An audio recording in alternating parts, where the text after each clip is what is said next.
Ada hukum-hukum alam yang mengatur dunia tempat kita hidup. Seperti matahari terbenam, bulan muncul, dan bintang bersinar di langit. Bumi dan planet terus berputar.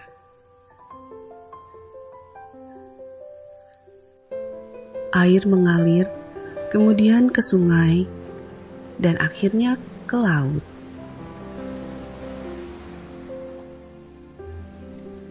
Saat musim dingin berlalu, musim semi tiba dan bunga-bunga bermekaran. Seperti kita melihat hukum alam ini di dunia, ada juga hukum rohani antara Allah pencipta langit dan bumi dan manusia.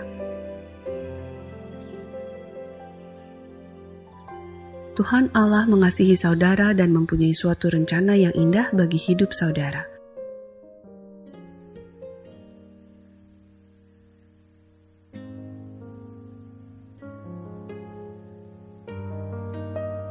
Namun, apa sebabnya banyak orang tidak mengalami kehidupan yang berkelimpahan? Manusia penuh dosa dan terpisah dari Tuhan Allah, sehingga ia tidak dapat mengetahui dan mengalami kasih dan rencana Allah bagi hidupnya. Manusia diciptakan untuk bersekutu dengan Tuhan Allah, akan tetapi karena kekerasan hatinya, ia memilih jalannya sendiri, sehingga persekutuannya dengan Tuhan Allah terputus. Menurut Alkitab, kekerasan hati untuk memilih jalan sendiri dan ingin bebas dari Tuhan Allah disebut dosa dan diwujudkan baik dengan sikap melawan maupun dengan sikap masa bodoh. Dosa ini menyebabkan jurang yang memisahkan kita dari Tuhan. Manusia selalu berusaha untuk mencari Tuhan Allah dan kehidupan yang penuh kebahagiaan melalui usahanya sendiri, seperti kehidupan yang baik, filsafat, dan agama. Namun satu-satunya jalan untuk menjembatani jurang ini adalah Yesus Kristus. Yesus Kristus adalah satu-satunya jalan keselamatan yang telah ditentukan Tuhan Allah untuk keampunan dosa manusia. Allah telah menjembatani jurang pemisah antara manusia dengan dirinya dengan mengirimkan anaknya Yesus Kristus untuk mati di kayu salib menggantikan kita. Dan kemudian Yesus bangkit dari kematian. Inilah jalan yang menunjukkan kepada kita betapa besar kasih Allah pada kita.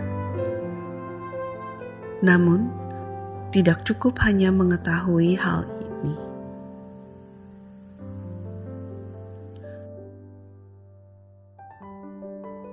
Kita harus menerima Yesus Kristus menjadi juru selamat dan Tuhan kita dengan mengundangnya secara pribadi. Dengan demikian, kita dapat mengetahui dan mengalami kasih dan rencana Allah bagi hidup kita.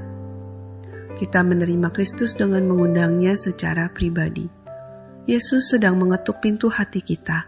Kalau kita mendengar suaranya dan membuka pintu hati kita, Kristus akan masuk dalam hidup kita dan kita dapat memulai persekutuan dengannya. Kedua lingkaran ini menggambarkan dua macam kehidupan. Lingkaran sebelah kiri menggambarkan hidup yang dikuasai oleh si aku. Si aku bertahta dalam hidup dan Kristus ada di luar kehidupan. Segala keinginan dikuasai oleh si aku berakhir dengan kekacauan dan kekecewaan. Lingkaran sebelah kanan menggambarkan hidup yang dikuasai oleh Kristus. Kristus berada di dalam hidupku dan bertahta. Si aku turun tahta, tunduk pada Kristus, menghasilkan keserasian dengan rencana Allah. Lingkaran manakah yang mencerminkan kehidupan saudara? Lingkaran manakah yang saudara ingin akan mencerminkan kehidupan saudara?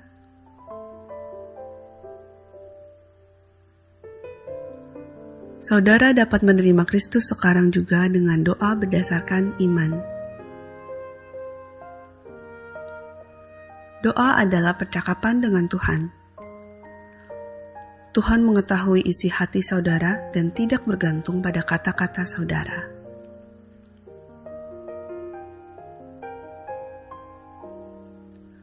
Berikut ini adalah salah satu saran doa. Tuhan Yesus, saya memerlukan Engkau. Terima kasih karena telah mati di salib untuk mengampuni dosa-dosaku.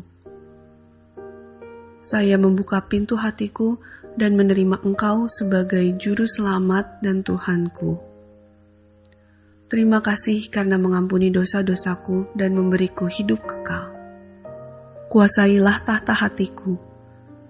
Bentuklah saya menjadi seorang pribadi yang sesuai dengan kehendak-Mu.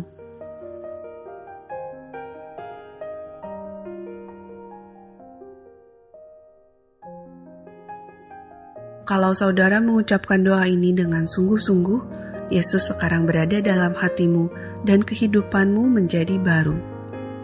Dosa-dosa saudara telah diampuni, saudara memiliki hidup kekal dan menjadi anak Tuhan. Persekutuan dalam gereja yang baik sangat penting untuk bertumbuh dalam persekutuan dengan Tuhan.